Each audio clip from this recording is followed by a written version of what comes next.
అదేదో తన సొంతమైనట్టు ప్రజలకేమీ సంబంధం లేనట్టు 4 లేన్ల రహదారిని ప్రైవేట్ రోడ్డుగా మార్చుకున్న మాజీ ముఖ్యమంత్రి జగన్ విధానాలకు కూటమి ప్రభుత్వం అడ్డుకట్ట వేస్తుంది. గతంలో సీఎం క్యాంప్ కార్యాలయం, ప్రస్తుత వైఎస్ఆర్సీపీ రాష్ట్ర కార్యాలయానికి వినియోగిస్తున్న రహదారిపైకి ఎట్టకేలకు ప్రజలకు అనుమతి లభించింది. తాడపల్లి ప్యాలెస్ ఎదుట ఇప్పటి వరకు ఉన్న ఆంక్షలకు చరమగీతం పాడారు. రోడ్డు అందుబాటులోకి రావడంతో ఎన్నాళ్ళో వేచిన ఉదయం వచ్చిందంటూ స్థానికులు హర్షం వ్యక్తం చేస్తున్నారు.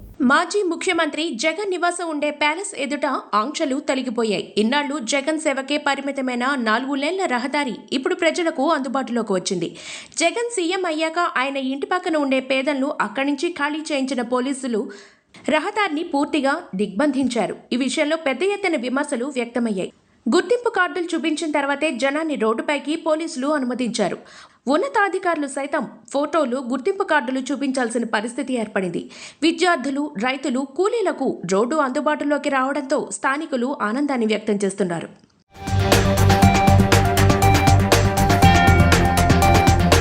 రహదారులు, భవనాల శాఖ నిర్మించిన ఆ రహదారిపైకి స్థానికంగా రాకపోకల్ని నిషేధించడం తీవ్ర వివాదం రేపింది. గడిచిన 5 ఏళ్లుగా ఈ రహదారిని ముఖ్యమంత్రి క్యాంపు కార్యాలయం కోసం మాత్రమే వినియోగించేవారు. ఇతరులెవరికీ ప్రవేశం లేకుండా నిషేధించారు. జగన్ ముఖ్యమంత్రి పదవి పోగానే క్యాంపు కార్యాలయాన్ని వైఎస్ఆర్సీపీ రాష్ట్ర కార్యాలయంగా మార్చేశారు. అయినా మార్గంలోకి ఎవరిని అనుమతించకపోవడం ఏంటనే ప్రశ్నలు ఉత్పన్నమయ్యాయి. వాస్తవానికి ప్రకాశం బ్యారేజ్ నుంచి రేవేంద్రపాడు వరకు డబుల్ లేన్ రోడ్ కోసం అప్పట్లో 5 కోట్ల రూపాయల నిధులు మంజూరయ్యాయి. కానీ ఆ నిధులతో జగన్ క్యాంప్ కార్యాలయ పరిధిలో 1.5 కిలోమీటర్ల రోడ్డు మాత్రమే వేశారు. అప్పట్లో భద్రతా సిబ్బంది ఆ రోడ్డుపైకి ఎవరిని అనుమతించలేదు.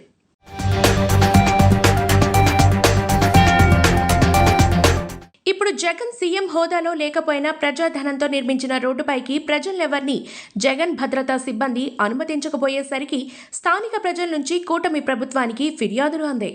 దీంతో రాష్ట్ర ప్రభుత్వం ఆంక్షలు తొలగిస్తూ నిర్ణయం తీసుకుంది.